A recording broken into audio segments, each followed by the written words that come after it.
This person is Elon Musk's daughter. She's 20 years old.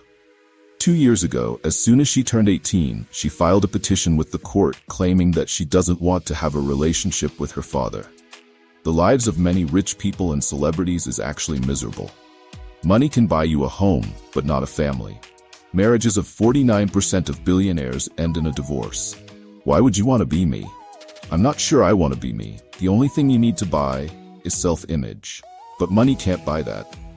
On their deathbeds, not a single person regretted not earning more money. This should tell you the real worth of money.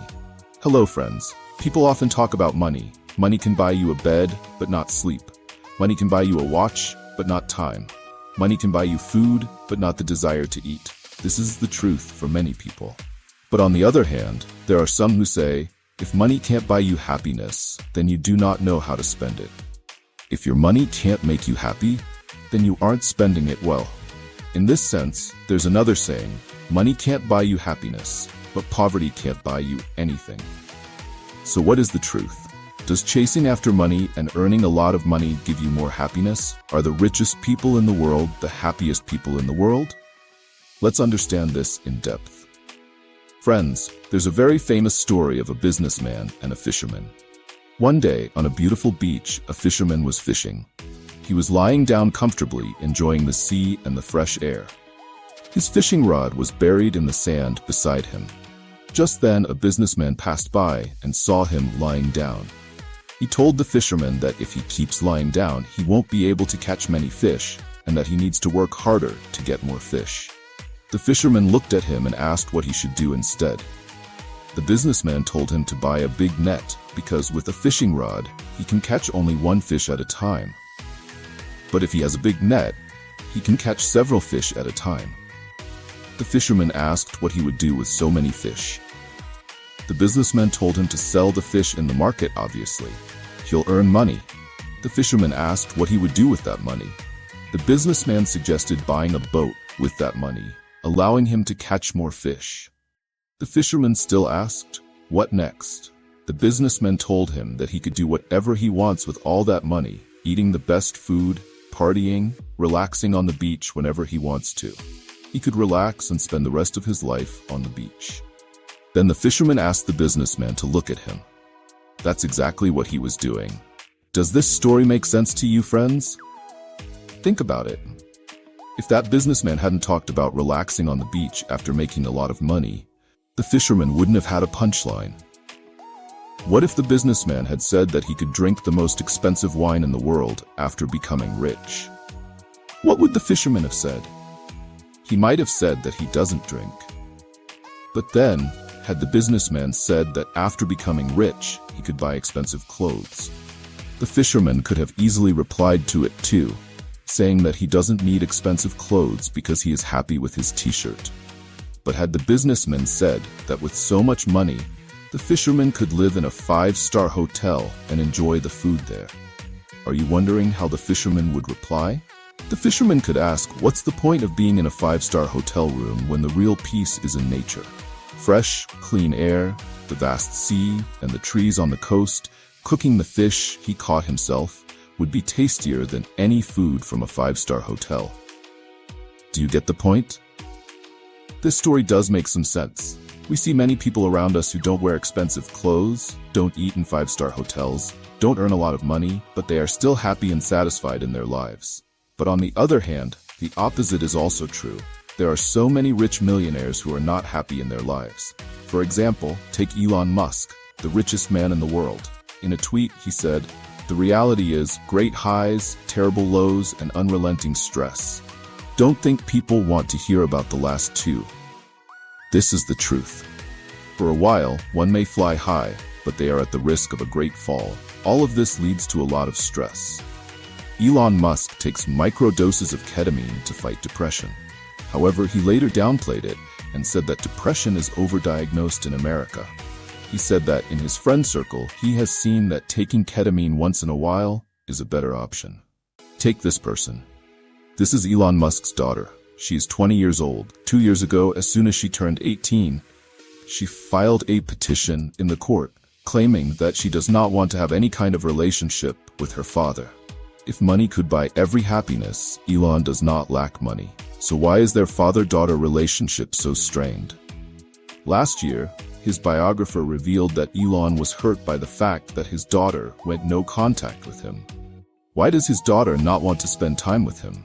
Elon Musk and his wife Justine Wilson divorced in 2008. After that, he married English actress Tallulah Riley. They went through a divorce 2 years after marriage. Then he had a relationship with Canadian musician Grimes, and after 3 years, they got separated too. Apart from this, his affairs have also been in the limelight, but none of them worked out. According to last year's Insider report, Elon Musk is single now. Why didn't these women find happiness with the richest man in the world? You might think that Elon Musk's case is an isolated example, but it is not. He is not the only billionaire to suffer so. The second richest person in the world is Bernard Arnault. He got divorced too. Jeff Bezos is the third richest. He got divorced too. Apart from this, Larry Ellison, Bill Gates, and Sergey Brin are among the top 10 richest people in the world.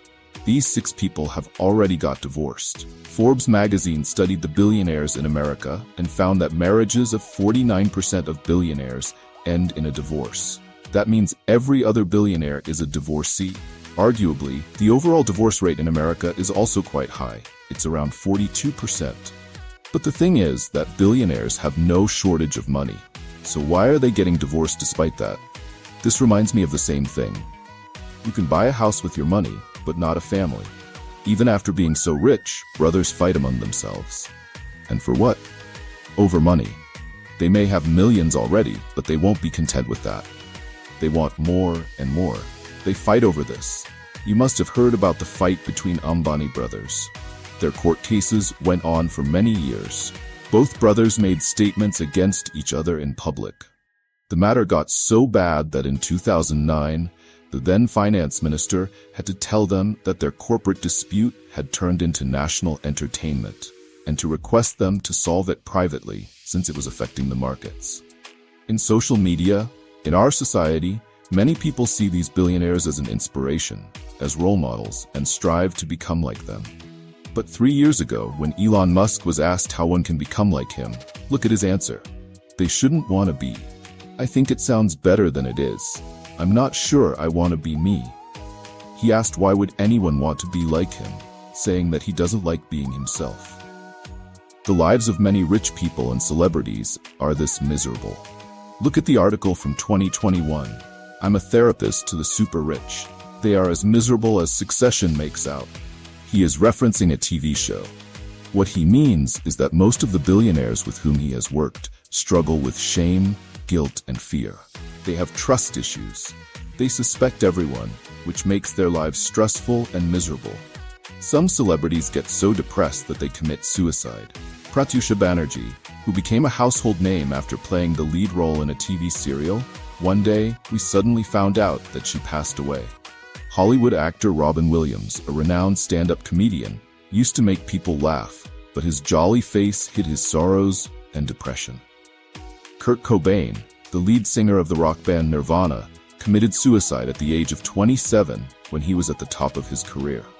None of them lacked money, but their money could not give them happiness. There are some other famous names too. They were lucky enough to escape depression.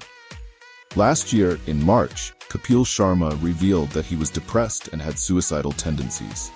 While promoting his film, he said that his depression phase has taught him to enjoy the smallest things in life. Another famous name here is Deepika Padukone, one of the most successful actresses in India. She suffered from depression too, but on a positive note, she remained open about it. She promotes many initiatives for mental health awareness. Apart from this, there are many people who might not be depressed, but their actions clearly show that they are dissatisfied with their life. Film actors whose films have earned billions of rupees, but still in their bid to keep earning more and more, they do surrogate ads for tobacco products. Can you imagine their greed for money, that they are ready to sacrifice their sense of social responsibility and conscience to earn more money? If romanticizing poverty is wrong. You'd find some people doing this on social media. They share photos of poor people, showing a poor child studying under a streetlight, for example. They say that it's inspiring, but we should not feel inspired by such photos. We should feel sad seeing such photos, because we still have such children in our country who are forced to study under streetlights. As a country, all of us should try together to give each child the same starting line as other children, to provide every child with a certain standard of living. Friends, I believe that money is like a base. A certain level of money is needed to achieve a certain living standard.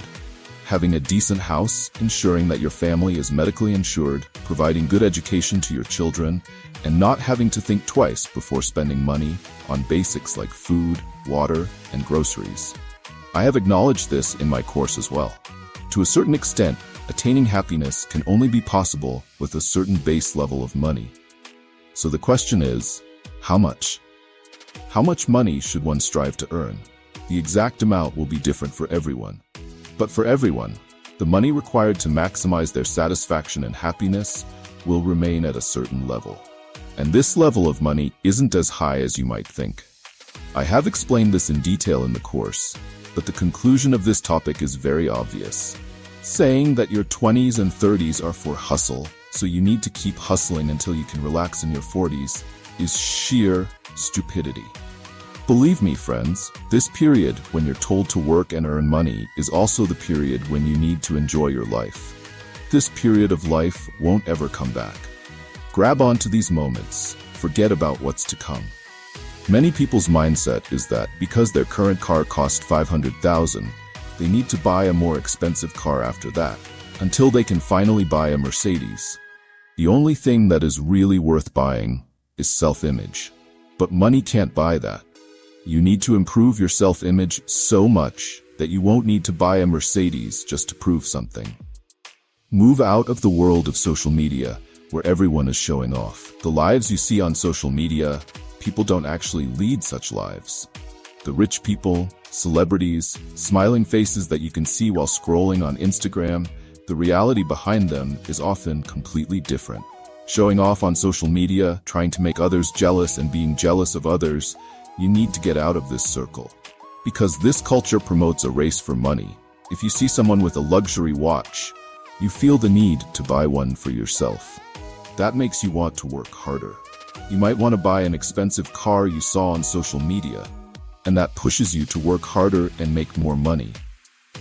This problem gets even bigger when some motivational gurus and billionaires encourage this. You might have seen an ad on YouTube multiple times. Why aren't you a millionaire yet? If you're above 30 and not making 10 million, then there's something really wrong. As if being a millionaire is the only real purpose in this world. Some time ago, companies like White Hat Jr. and Byju's did the same. They told people that if they didn't buy their course, their child would be left behind. Selling a course is not inherently wrong. I sell my courses too. But the way the courses are pitched is vastly different. I ask you to buy this course to learn about something new, to learn new skills that will add meaning to your life. This can help you with your employment opportunities and help you progress in your career. But asking why you're not a millionaire yet, as if buying this course will make you a millionaire, this is sheer madness. Money is a byproduct of your work, the returns of your work and efforts. Your earnings should not become your reward. I have acknowledged this in my course as well. To a certain extent, attaining happiness can only be possible with a certain base level of money. So the question is, how much? How much money should one strive to earn? The exact amount will be different for everyone. But for everyone, the money required to maximize their satisfaction and happiness will remain at a certain level.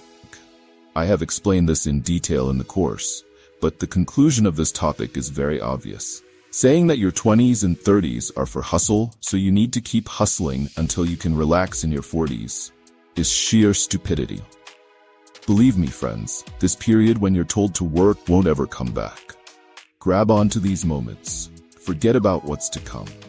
Many people's mindset is that because their current car cost $500,000, they need to buy a more expensive car after that, until they can finally buy a Mercedes.